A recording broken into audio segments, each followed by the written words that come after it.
My name is Charlotte. I work with historic clothing at the New Canaan Museum in Connecticut, and as I promised, here is part 2 of the Worth gown with a closer look at some of its details. This House of Worth dress was worn circa 1880 and belonged to the Morgan family in New York. Based off of our research, this means that the dress was most likely worn by Carolyn Fellows Morgan, who was married to prominent banker David Pierce Morgan.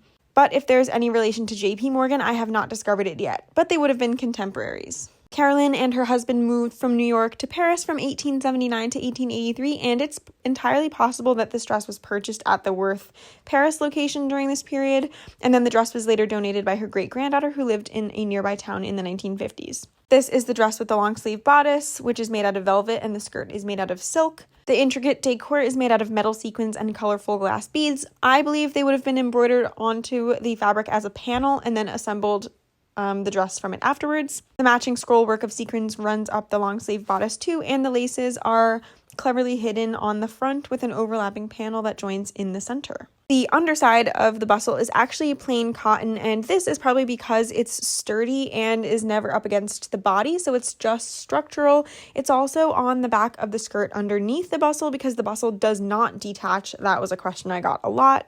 You can see a better view here underneath the train in just a second, which would have been hidden from view with the train draped over. So this is the much more simple fabric in the same color. It's also a look at how the tiers are attached. They're basically just large drapes gathered together like one big curtain. Another cool fact is that the back of the jacket is weighted but with silk so that the velvet slides over the skirt, and it matches the bow details on the sleeve in the same kind of dark gold color.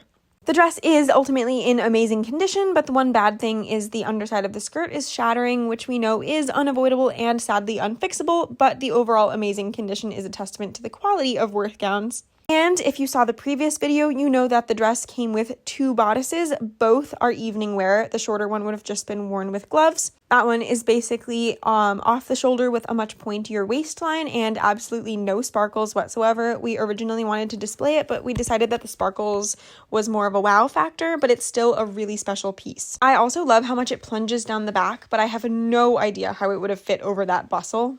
And we took this footage months ago when we bought the stuffing for the mannequins to test out how we filled them, but that was before we switched bodices, so ultimately we had to restuff the bodice to fit the long-sleeved top, but this is how it looks completely filled out. And then another look at the back close up. But yeah, thanks for watching and let me know what you think.